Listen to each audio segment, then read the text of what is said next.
Selamat siang semuanya. Yang pertama-tama saya hormati Bapak Dr. Rahman Amin SAMH dan rekan-rekan semua. Izin saya memperkenalkan diri. Nama saya Christopher Hendrik Lantang. Saya mahasiswa Fakultas Hukum Universitas Bhayangkara Jakarta Raya.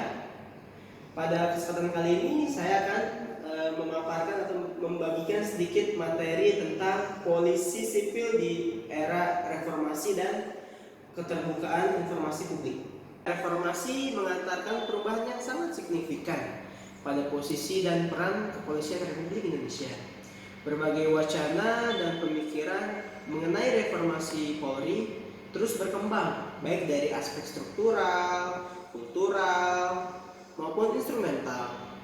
Beberapa di antaranya adalah pemisahan Polri dari TNI, perubahan doktrin Polri, pembentukan Kompolnas, dan sebagainya.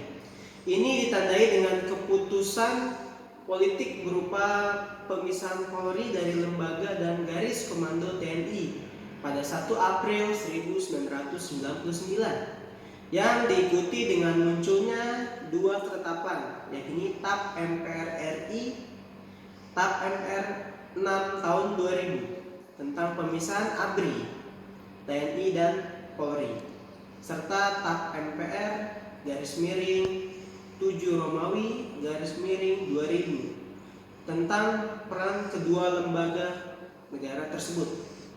Kemudian peran dan kedudukan Polri telah diatur dalam Undang-Undang Nomor 2 Tahun 2002 tentang Kepolisian Negara Republik Indonesia.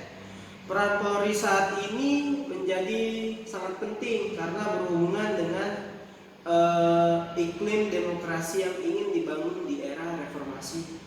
Kemudian polisi di satu sisi harus mewujudkan tujuan sosial, yaitu ketertiban masyarakat, yang menuntun polisi harus menggunakan instrumen sosial, atau di sisi lain polisi harus mewujudkan tujuan hukum, yaitu keadilan atau justice, yang menuntut polisi harus menggunakan instrumen hukum Indonesia.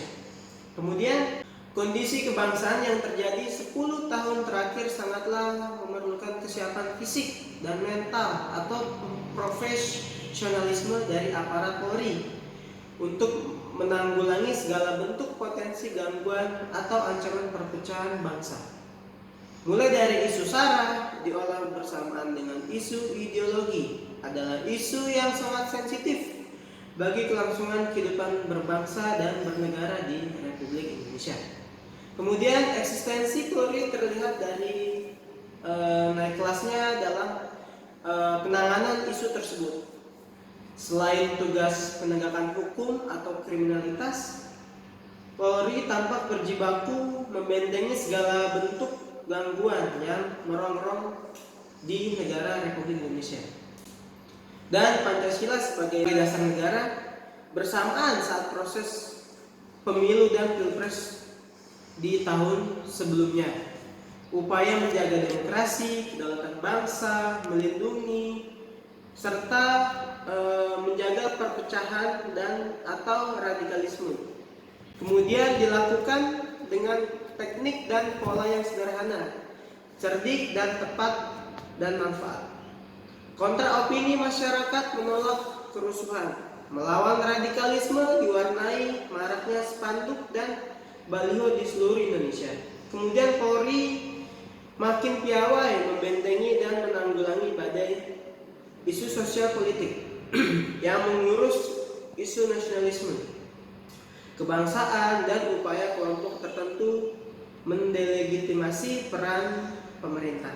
Dan perlahan tapi pasti eksistensi kepolisian kita pada saat reformasi ini sangat memayungi dalam kita untuk berkehidupan berbangsa dan bernegara, seperti yang diamanatkan dalam Undang-Undang Nomor 2 Tahun 2002 tentang Kepolisian Negara Republik Indonesia, yang dimana memiliki tugas pokok di dalamnya seperti menjaga ketertiban di masyarakat, serta memelihara ketertiban di masyarakat, menegakkan hukum, serta melindungi, melayani, dan menjaga ketertiban di masyarakat.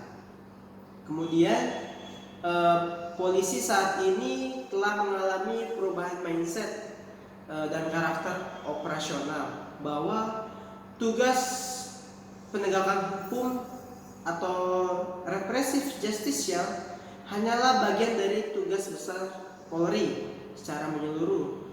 Ada juga tugas yang lain yang tidak kalah pentingnya dalam kehidupan berbangsa bernegara, yakni menjaga dan memelihara stabilitas keamanan dalam negeri dengan pola preventif, persuasif, edukatif, dan lain sebagainya.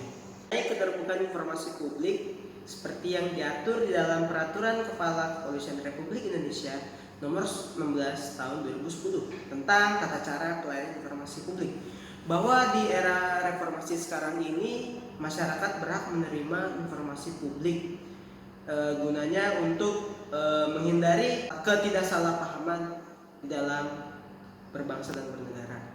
Kemudian bahwa dalam rangka memberikan pelayanan informasi publik, Kepolisian Negara Republik Indonesia melalui fungsi hubungan masyarakat memerlukan standar atau prosedur pengelolaan guna menjamin pelayanan informasi yang transparan dan akuntabel. Baik, jika saya tarik kesimpulan berdasarkan pemaparan yang saya sampaikan tadi mengenai polisi sipil di era reformasi dan keterbukaan informasi publik, dalam usia yang ke-74 ini, harapan masyarakat Polri benar-benar makin sigap dan menjaga keutuhan bangsa dari potensi disintegrasi, dan juga serta mampu menjaga keamanan dan ketertiban di masyarakat, menegakkan hukum, dan memberikan perlindungan, pengayoman, dan pelayanan kepada masyarakat. Dirgahayu Polri, semoga sesuai dengan moto Rastra Swekotoma.